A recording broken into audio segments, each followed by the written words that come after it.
Hello everyone, সবাইকে স্বাগতম আজকের ভিডিওতে। আজ আমরা কিছু খুবই গুরুত্বপূর্ণ বিষয়ের উপরে কথা বলবো। আমরা আলোচনা করব email verification, personal invitation, children account বা মাইনর অ্যাকাউন্ট এবং নতুন ব্যক্তিকে রেজিস্ট্রেশন নিয়ে। প্রথমেই কথা বলি ইমেল ভেরিফিকেশন সম্পর্কে। যেমনটা আমরা সবাই দেখেছি, গত কিছুদিন ধরে আমাদের ইমেইল ভেরিফিকেশন নিয়ে কিছুটা সমস্যা দেখা দিচ্ছে।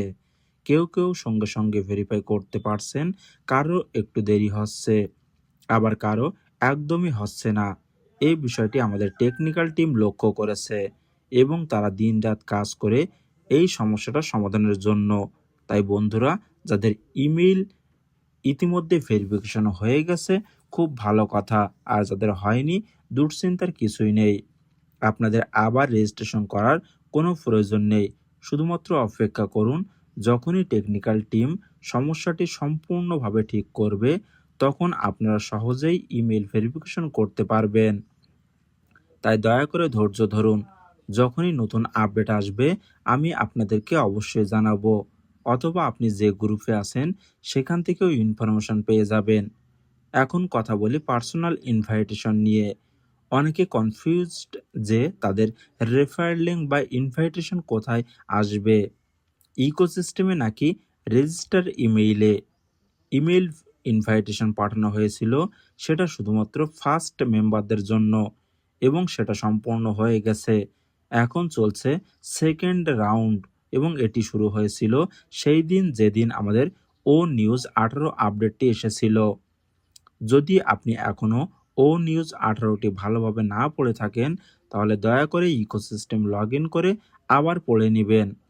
সেখানে আমাদের মিস্টার অ্যাড স্যার স্পষ্টভাবে বলেছেন, এখন থেকে পার্সোনাল ইনভাইটেশন পাঠানো হবে ওইসব মেম্বারদের দ্বারা যারা ইতিমধ্যে ভিক্টোরি উইথ অ্যাশ প্ল্যাটফর্মে রেজিস্টার। অর্থাৎ নতুন কেউ যদি রেজিস্টার করতে চান, তাহলে তাকে সেই রেজিস্টার মেম্বারদের রেফারেল লিঙ্কের মাধ্যমে রেজিস্টার করতে হবে। এটাই এখন অফিসিয়াল প্রক্রিয়া। এখন আসি মাইনর অ্যাকাউন্ট নিয়ে। অনেকের প্রশ্ন এসেছে, আমরা কি 10 বা 12 বছরের বাচ্চাদের নামে অ্যাকাউন্ট তৈরি করতে পারি? প্রতিটি অ্যাকাউন্ট একটি ইন্ডিভিজুয়াল বিজনেস অ্যাকাউন্ট। তাই আমি বলবো, যদি কেউ নিজে অ্যাকাউন্ট পরিচালনা করার মতো পরিপক্ক না হয়, তাহলে এখনই তার নামে অ্যাকাউন্ট তৈরি করা ঠিক হবে না। তবে যদি কেউ যথেষ্ট বুঝতে পারে এবং নিজের অ্যাকাউন্ট ম্যানেজ করতে পারে, তাহলে তার নামে করা যেতে পারে। আর মনে রাখবেন, ভিক্টোরি উইথ অ্যাশ বর্তমানে একটি লার্নিং প্ল্যাটফর্ম, এখনও ব্যবসা শুরু হয়নি। এটি আমাদেরকে নতুন ব্যবসার দিকে নিয়ে যাওয়ার প্রস্তুতির জায়গা।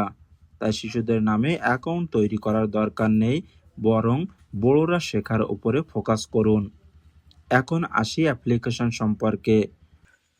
অনেকে জানতে চেয়েছেন, যদি কেউ প্রথম সার্ভে, দ্বিতীয় সার্ভে বা তৃতীয় অ্যাপ্লিকেশন মিস করে ফেলেন, তাহলে কি তারা রেজিস্ট্রেশন করতে পারবে? উত্তর হলো হ্যাঁ, অবশ্যই পারবেন। এতে কোনো সমস্যা নেই। সার্ভে বা অ্যাপ্লিকেশনের উদ্দেশ্য ছিল আমাদের আগ্রহ ও প্রস্তুতি বোঝা। যদি আপনি মিস করে থাকেন, তাতেও সমস্যা নেই। যদি আপনি সক্রিয় থাকেন, শিখতে আগ্রহী হন, তাহলে সহজেই ভিক্টোরি উইথ অ্যাশ প্ল্যাটফর্মে রেজিস্টার করতে পারবেন। সর্বশেষে নিউ পারসন রেজিস্টার সম্পর্কে। এটি খুব গুরুত্বপূর্ণ পয়েন্ট। অনেকে জিজ্ঞাসা করেছেন, এই সময়ে আমরা কি নতুন মানুষকে ইনভাইট করতে পারি? বন্ধুরা, প্রথম অগ্রাধিকার দেওয়া হবে আমাদের ফাউন্ডিং মেম্বার এবং অ্যাফিলিয়েটদের যারা ইতিমধ্যে ইকোসিস্টেমে রেজিস্ট্রেশন ছিলেন। প্রথমে তাদের ভিক্টোরি উইথ অ্যাশ প্ল্যাটফর্মে রেজিস্টার করতে দিন।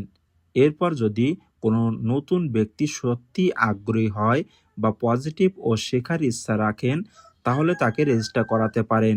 কিন্তু যিনি অনপ্যাসিভ বা ভিক্টোরি উইথ অ্যাশ সম্পর্কে কিছুই জানেন না, যিনি শেখার বা অপেক্ষা করার মানসিকতা রাখেন না, তাকে এখনই রেজিস্টার করবেন না।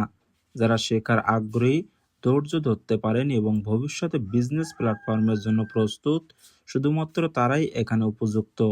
আশা করি আজকের সব পয়েন্ট পরিষ্কার বুঝে গেছেন। কোনো বিভ্রান্ত নেই এখন। যা অফিসিয়াল আপডেট দেওয়া হচ্ছে, সেটার ভিত্তিতে কাজ করুন। সবকিছু ধীরে ধীরে পরিষ্কার হয়ে যাবে। ধৈর্য ধরুন, ইতিবাচক থাকুন এবং ভিক্টোরি উইথ অ্যাশের সাথে এগিয়ে চলুন। এছাড়া আপনি যদি এখনো ভিক্টোরি উইথ অ্যাশে রেজিস্ট্রেশন না করে থাকেন এবং আমার টিমে যুক্ত হতে চান, তাহলে আমার টেলিগ্রাম গ্রুপে দেওয়া রেফারেল লিঙ্কের মাধ্যমে রেজিস্ট্রেশন করে যুক্ত হতে পারেন। তাহলে আমি সবসময় আপনাকে সঠিকভাবে সহযোগিতা করতে পারবো। আশা করি সকল কিছু বোঝাতে পেরেছি। সকলে ভালো থাকুন এবং সুস্থ থাকুন। দেখা হচ্ছে নেক্সট ভিডিওতে।